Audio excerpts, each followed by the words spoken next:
Number 9, a research team wants to know if Americans believe texting while driving. So we're supposed to write a question with little or no bias that answers on a Likert scale, a strongly agree or disagree. So the question can't be a question. It has to be a statement that you can agree with or disagree with, related to what? If Americans believe texting while driving increases the chances. So let's write. Do you write down what this is saying? Texting increases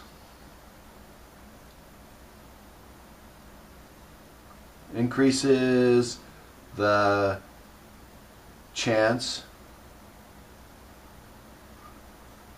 of an accident. That's the statement. And you can agree with it or not agree with it. Do you know which way they want you to go? To agree with it or not agree with it? Not really. So there's that one would be very little bias in it. Now, you might argue that texting increasing the chance of accident is saying, trying to bias by saying that it does increase it. But that's about as close as you can get to a non-biased question on that, and you're just stating what you got there. Now it says, rewrite it so that it has a bias. And you can just add a prepositional phrase. Because texting distracts the driver, texting increases the chance of an accident.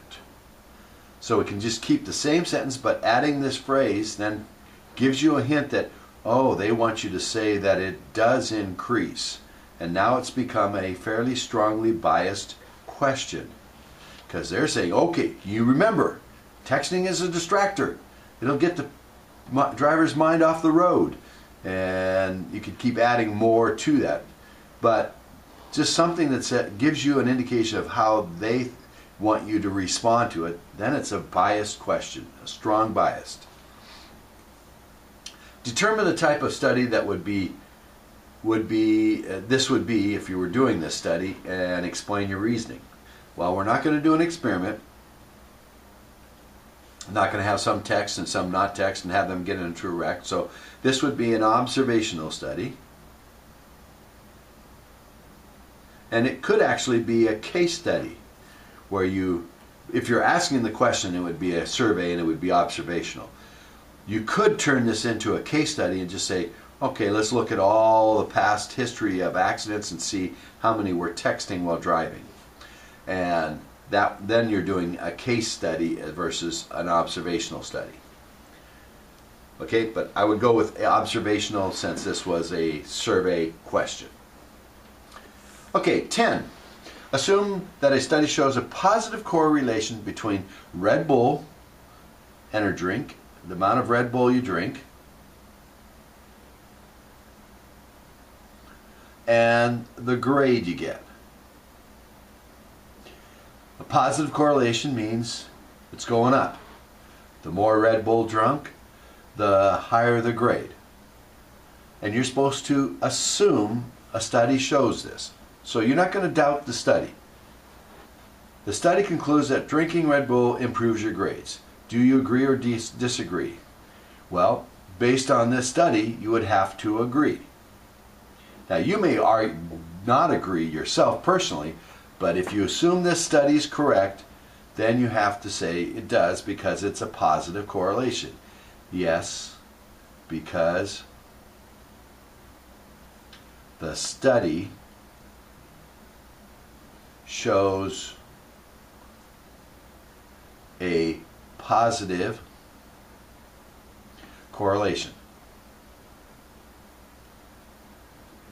Okay. Is it causal, coincidence, or underlying? Well, you could make an argument for each one of these.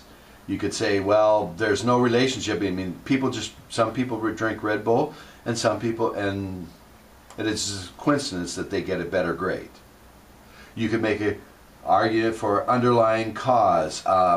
Their attitude about schooling tends to make them want to get better grades, and to do that, they know they want to keep awake and study hard, so their attitude about school is driving them to do both of these things in increasing manner.